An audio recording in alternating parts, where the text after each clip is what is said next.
नमस्कार दोस्तों, आपका स्वागत है हमारे YouTube चैनल GRV न्यूज में। जैसा कि आप सभी लोग जानते हैं कि इस चैनल पर देश दुनिया की 10 बड़ी और महत्वपूर्ण खबरों की अपडेट सबसे पहले आती है।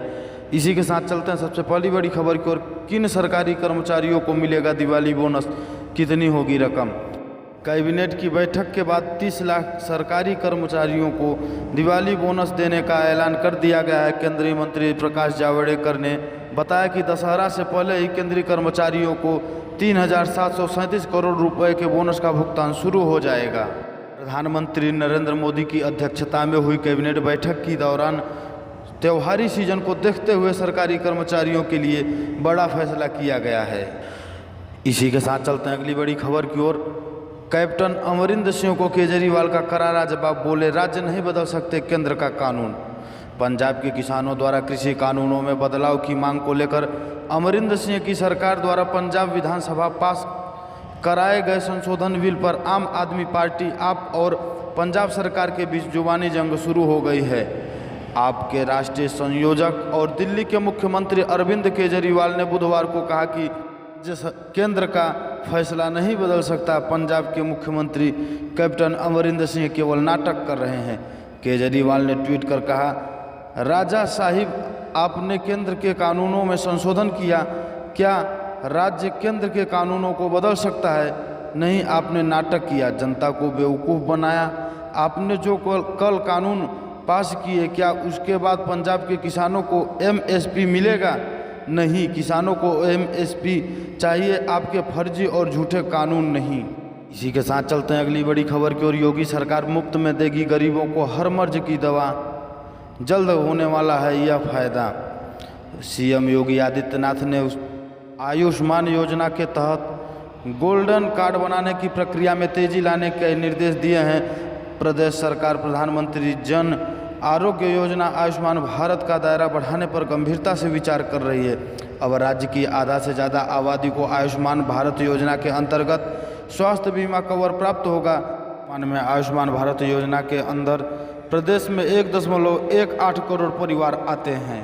इसी के साथ चलते हैं अगली बड़ी खबर की ओर। कोरोना का कहर, इकोनॉमी के सबसे बुरे हालात, सीमा पर ज़बरदस्त तनाव, फिर भी PM मोदी की लोकप्रियता में क्यों नहीं आई कमी?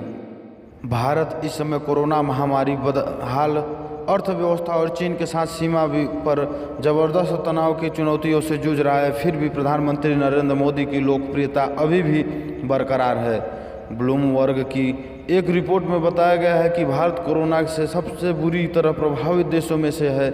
अर्थव्यवस्था में अब तक की सबसे बड़ी गिरावट आई है। किसान विरोधी प्रदर्शन कर रहे हैं और चीन के साथ सीमा पर ऐसा तनाव है जैसा कई दशकों से नहीं देखा गया। इसके बावजूद PM मोदी अभी भी उतने ही लोकप्रिय दिख रहे हैं जितना पहले थे। रिपोर्ट में है दावा, बिहार में अगस्त महीने में किया गया एक ओपिनियन पोल के हवाले से किया गया है। इसी के साथ चलते हैं अगली बड़ी खबर की ओर। पुलिस स्मृति दिवस, अमित शाह बोले लॉकडाउन लागू करने में पुलिस का योगदान अहम। हमारे देश की रक्षा के लिए तैनात रहने वाले पुलिसकर्मियों के सम्मान में आज पुलिस स्मृति दिवस मनाया जा रहा है। प्रधानमंत्री नरेंद्र मोदी, केंद्रीय गृह मंत्री अमित शाह ने इस मौके पर शहीद पुलिसकर्मियों को श्रद्धांजलि दी। इसी के साथ चलते हैं अगली बड़ी खबर की ओर। GST पोर्टल ठप, व्यापारियों की टैक्स क्रेडिट डूबने का खतरा। GST का पोर्टल 4 दिनों से ठप पड़ा है। रिटर्न फार्म जमा करने के लिए व्यापारियों के साथ CA और वकील परेशान हो रहे हैं। GST के सितंबर माह का मासिक रिटर्न फार्म 3B जमा करने की आखिरी तारीख 22 को समाप्त हो जाएगी। कॉमर्शियल टैक्स प्रैक्टिशनर्स एसोसिएशन के अध्यक्ष यशवंत लोभाने के मुताबिक हर महीने पोर्टल की परेशानी आम है, लेकिन इस माह तो स्थिति बदतर हो गई है। 4 दिन से रिटर्न जमा नहीं हो पा रहा है। व्यापारी CA, वकील और कर सलाहकारों से मदद मांग रहे हैं। हमारे हाथ में कुछ नहीं है। इसी के साथ चलते हैं अगली बड़ी खबर की ओर। पुलिस स्मृति दिवस 2020, CM योगी ने की पुलिस की तारीफ, कोविड-19 से निपटने में निभाई अहम भूमिका। राजधानी लखनऊ स्थित पुलिस लाइन में पुलिस स्मृति दिवस 2020 कार्यक्रम शुरू हो गया है। मुख्यमंत्री योगी आदित्यनाथ कार्यस्थल पर पहुंचकर संबोधित करते हुए शहीदों को श्रद्धांजलि दी। CM योगी ने कहा कि 2019-20 में उत्तर प्रदेश पुलिस के नौजवान शहीद हुए हैं। शहीदों के परिजनों को आश्वासित किया कि सरकार उनके साथ खड़ी है। 26 करोड़ रुपए 122 शहीदों के परिजनों को दिए गए। सीएम ने कहा कि विकरू कांड में शहीद पुलिसकर्मियों को 50 लाख की जगह 1 करोड़ रुपए दिए गए। मनोबल बढ़ाने के लिए 26 जनवरी और 15 अगस्त को विभिन्न पदक दिए गए। इस दौरान सीएम योगी आदित्यनाथ ने पुलिस के किए गए कामों को गिनाया। उन्होंने कहा कि अपराधियों के प्रति जीरो टॉलरेट है। 125 बदमाश एनकाउंटर में मारे गए, 2607 घायल हुए हैं। सभी अपराधी जेल में हैं या मारे गए हैं। इस दौरान सीएम योगी ने पुलिस बल द्वारा दिए गए काम की तारीफ की। उन्होंने कहा कि कोविड-19 से निपटने के लिए पुलिस ने अहम भूमिका निभाई है। महिला बटालियन के लिए 3687 पद सृजित किए गए हैं। मिशन शक्ति चलाया जा रहा है।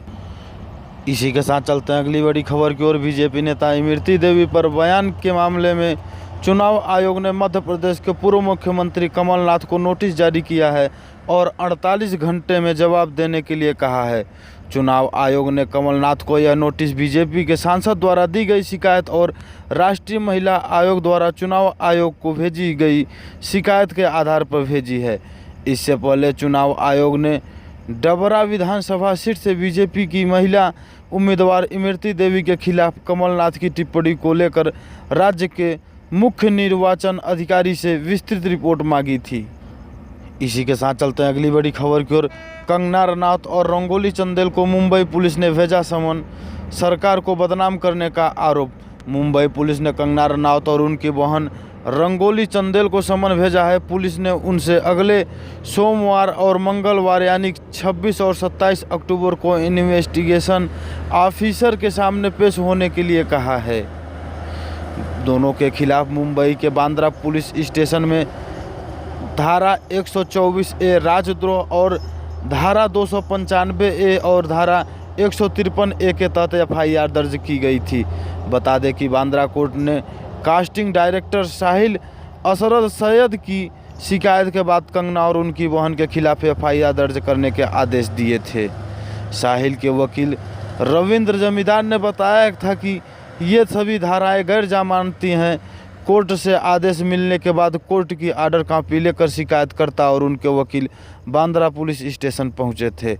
FIR के मुताबिक कंगना और उनकी बहन रंगोली ने अपने ट्वीट के जरिए सांप्रदायिक सद्भाव को बिगाड़ने और महाराष्ट्र सरकार का नाम बदनाम करने का काम किया है। वहीं कोर्ट में दायर की गई याचिका में कहा गया था कि कंगना लगातार बॉलीवुड को बदनाम करने की कोशिश कर रही हैं। सोशल मीडिया प्लेटफॉर्म से लेकर टीवी तक हर जगह वह इंडस्ट्री के खिलाफ बोल रही हैं। यहीं पे समाचार समाप्त होता है। इसी प्रकार के समाचार को पाने के लिए इस चैनल को सब्सक्राइब करें और ज़्यादा से ज़्यादा शेयर करें।